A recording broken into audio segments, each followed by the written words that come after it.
Hi, I'm Movie Cat, and you're watching Fantastic Crap. So, last time we kicked off our special Craptastic trilogy with the titty-filled, flesh-eating demon rabbit flick Easter Day. But now, for our second film, we move to one that I have always considered my top favorite great bad movie of all time. Yes, if you have ever wondered what is one of Movie Cat's most beloved fantastically bad B-movies, well, this is it. It's a super silly James Bond wannabe action adventure filled with all the fun, campy, cheesy, dumb stuff that you would expect in a high-quality crap fest. But it also has one super outrageous, over-the-top, godly feature that pushes it into the must-see garbage bin, which is the villain, who happens to be an insane cross-dressing she-male bent on world domination, played by the rock star Gene Simmons. Yes, you heard me right. And no, I'm not making this up. Put on your seatbelt, folks. This is going to be one insane 80s-fueled, cocaine-laced trash burger of awesomeness. So, we open up with a gang of Mad Max movie ripoff rejects.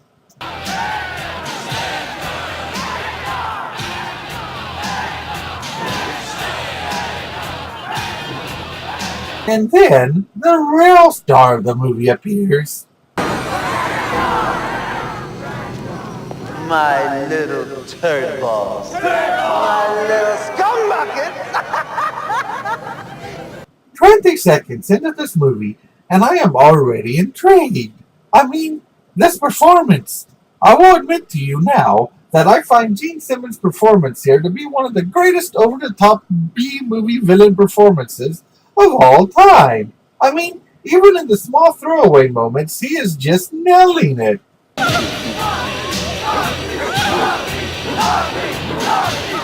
Honestly, if I had my way, I'd just show a crapload of clips of this character, skip all the jokes and all the comments, and just say, this is the reason to watch this movie. Go see it. But I suppose this movie does deserve the full fantastic crap treatment. So, yeah, let's do this. Anyway, the opening just out and out spills the entire plot, which has the villain, Velvet Von Ragnar, that's an awesome name by the way, Velvet Van Ragnar, plotting to somehow use a microchip to flush toxic waste into a dam and poison the water supply. Because, you know, in the 80s, microchips could do anything. Though, the microchip has been stolen by Ragnar's arch-nemesis, Stargrove. And Ragnar discovers this by interrogating one of Stargrove's sidekicks. And then whoever does the rudest thing that she could do. Give her the finger. Please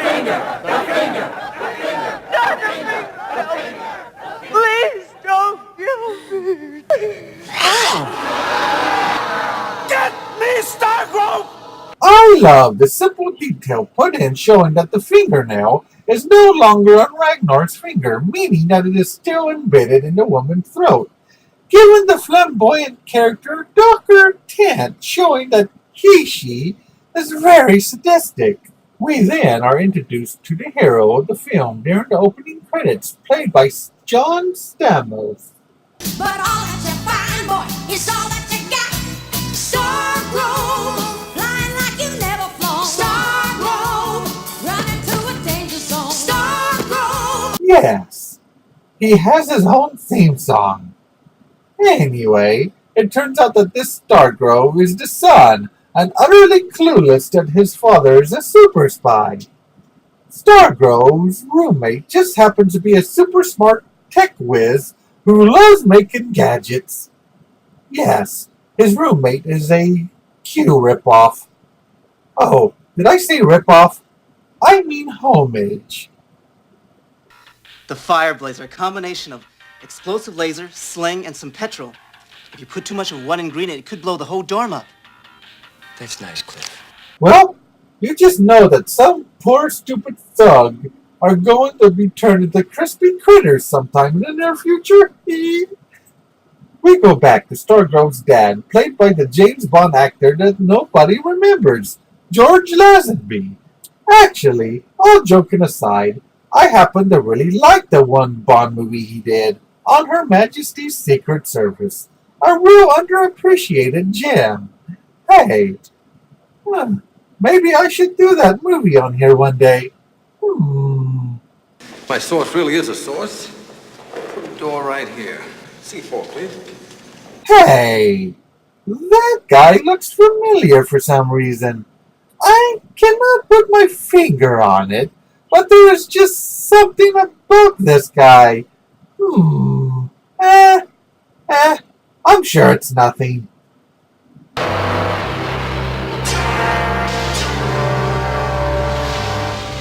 Seems I have a problem. A fatal one. Besides from being a traitor. Anyway, Stargrove manages to escape and gets shot in the leg in the process, and then has to deal with Ragnar's thugs.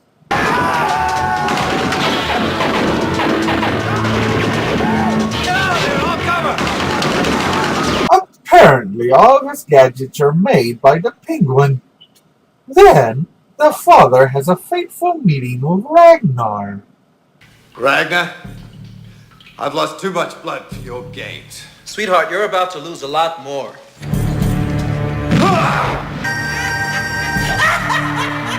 James Simmons is known to shun this movie and constantly tell his fans that he was terrible in it.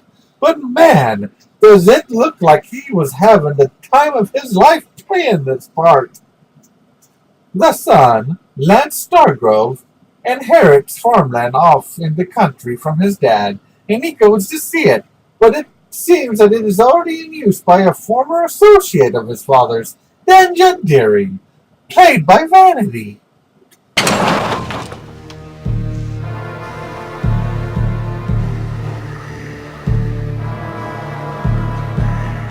Wherever you are, I'd crawl back under your rock if I were you. Man, this movie has a real Mad Max reject infestation going on.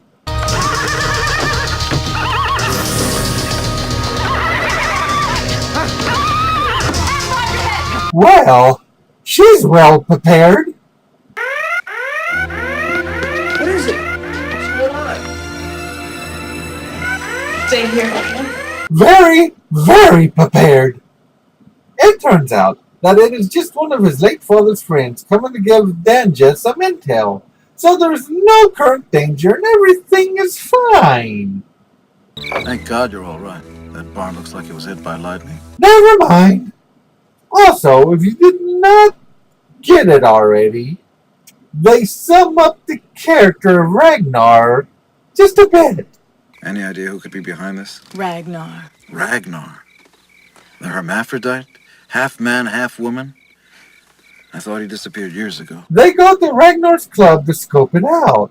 It takes a man like me to be a woman like me.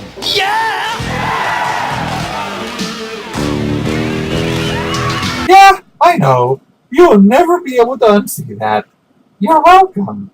Oh, and for some trivia, it seems that Ragnar's band here was made up of actual transvestites, who also gave Gene Simmons pointers on how to play its character.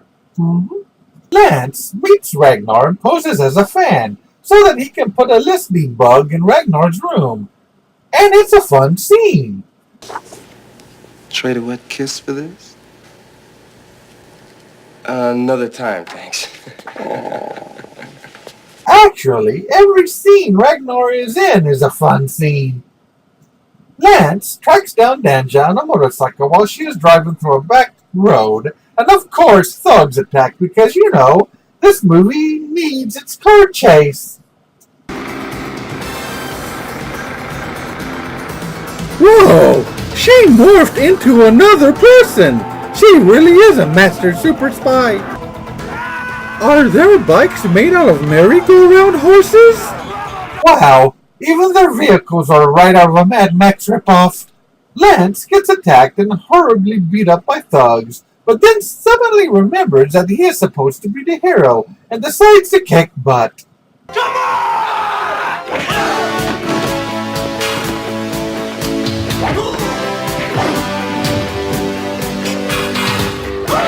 You 100% know that he is going to win this fight because his theme song is playing. This is all leading up to his major heroic macho moment. The name of that scumbag is Stargrove. Lance Stargrove. Meanwhile, Ragnar is meeting up with her science whiz, who is going to use the microchip to poison the water supply. I'm sorry, Riley. I lost my train of thought. Ooh, what a sexy shade of purple. Is the concentration lethal? I'd say worse. Robert England is Ragnar's tech whiz? Wow, Ragnar's henchmen really are the stuff of nightmares. Danja gets kidnapped, so Lance and his roommate find the warehouse she is being held in and go to her rescue. Yes, we finally get some flame gun action.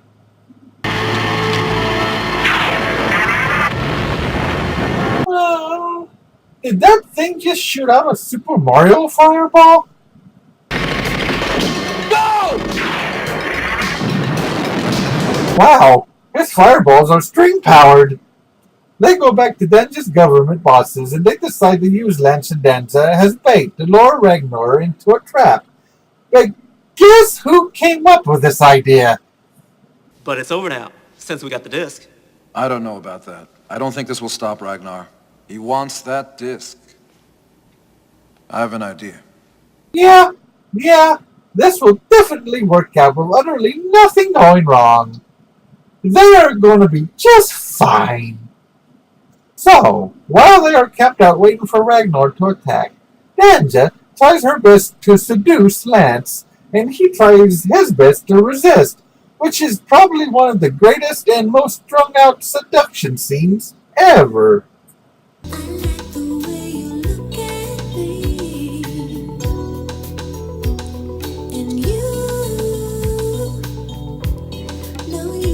Oh, but this is just the beginning.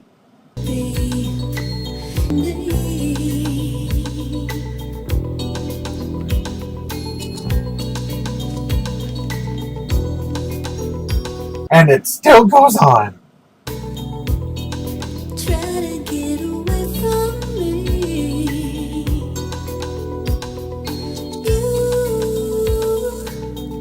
And it still keeps going on. Commencing to giving up and caving in just about 5, 4, 3, 2, 1. Let the sex scene begin. They are both then kidnapped and replaced by doubles, and then this happens. And Ragnar! My God, it is Ragnar! Surprise! Surprise! Wow, shocking, surprising, unexpected. Well, actually, to be honest, when I was a young kitten, this bit actually did surprise me. I never saw it coming. One of the earliest memories of actually being surprised by a twist in a movie. Hey, I was young. Shut up. They are then taken to Ragnar's desert lair. Thank God. Ragnar, you don't happen to have a spare key on you, do you? Ooh, like father, like son. I love it. Yeah, Gene Simmons has been having a blast with this role the whole movie, but it is at this point that he really goes for the over-the-top gold. Oh, and since this is Gene Simmons, of course this happens. I love it!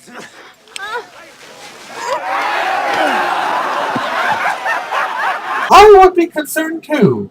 I am sure that tongue has been in many, many places. They escape, and the good guys raid the place. So Ragnar escapes from the desk and heads for the dam. Also, to talk about Gene Simmons' performance a bit more, I think it is still all the little things added in that really enhances his character and makes him pop.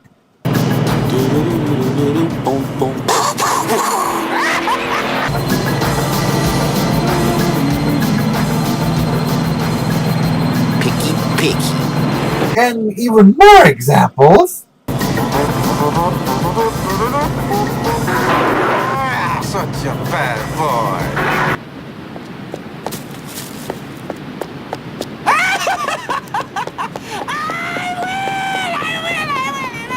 And this great little moment.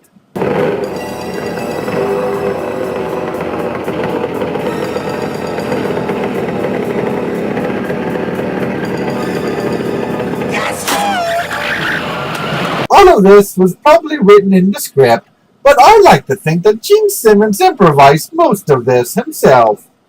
I wouldn't be surprised. Anyway, they then have their big showdown atop the dam. Lads, can't you see the greatness in me?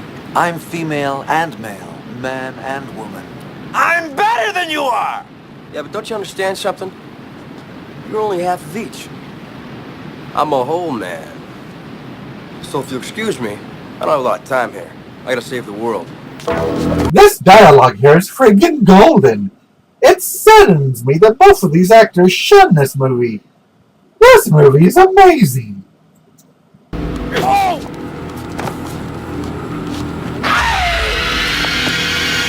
Ew! Well, you do what you gotta do to survive, I guess. Lads, I can't. Once it's been programmed, you can't deprogram it. Don't you read spy novels? Come on, come on! Lads! You can't hit a woman! You beast! You savage! I dare any B-movie lover to watch this movie and not have a good time. I double dare you! The fight ends with Ragnar getting the best of Lance and throwing him over the dam. He grabs the whale and finds himself in the classic scene of the hero hanging off a ledge with the villain standing over him.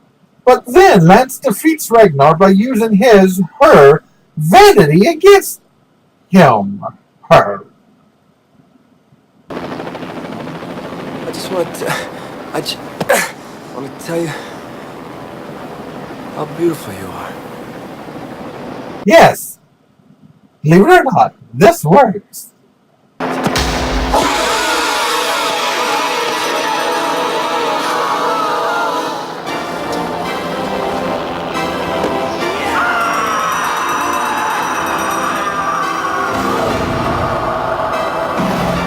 What a damn good way to kill off a damn good villain. Wow. But the computer's suitcase thing is still counting down to doomsday.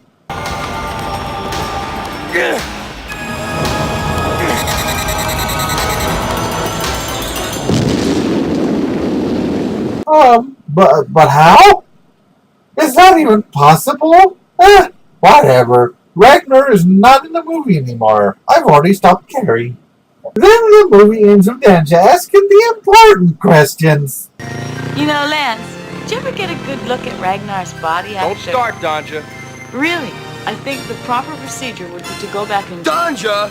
Oh, come on, Lance. Where's your sense of adventure? So, yes, I love this movie. The film itself is a lot of campy, cheesy, silly fun, but Gene Simmons' phenomenally over-the-top performance just pushes it into a legendary status for me. This episode was very hard for me to do and took extra long because I legitimately kept watching the movie without taking notes or doing stuff like watching the menu screen for a very long time while singing along with the movie's theme song. Got to survive and live my life, 'cause you're never too young, you're never to die. You're never too young. You're never too young to die. Never too young. You're never too young to die. Never too young. You're never too young to die. Whoa! I've been doing this for 4 hours? I better just do this. God, it's taking too long. Okay, I'll do this. It's time to get focused. And I don't know why. And I don't know why.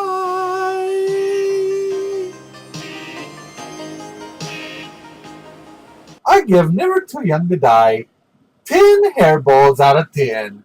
That's right, my first 10 rating. I told you, I love this movie. Well, that wraps up the second movie of Fantastic Crap's Craptastic Trilogy.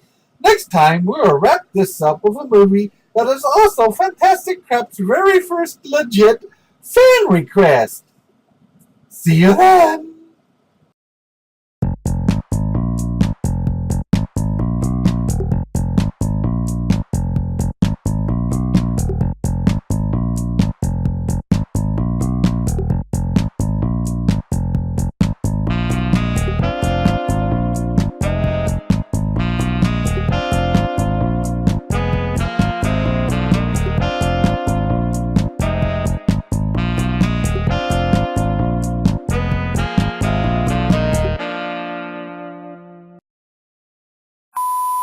That I find Gene Simmons' performance here to be one of the greatest over-the-top B-movie villain performances of all time.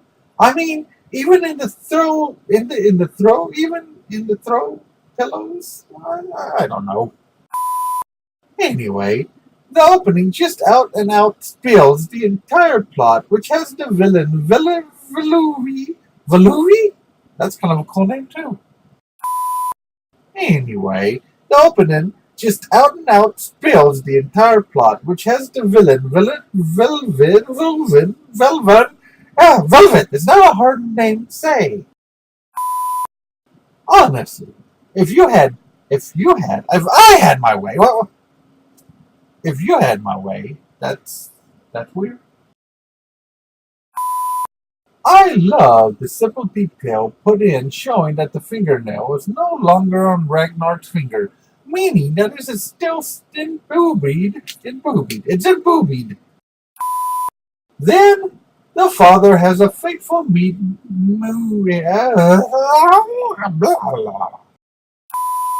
It turns out that it's just one of his late father's friends coming to give Dungy. Actually, every scene of Ragnar is a boo-boo. Which is probably one of the greatest and most strung out Susies. The greatest Susie you've ever seen. So, while they are camped out waiting for Ragnar to attack, Danja tries her best to reduce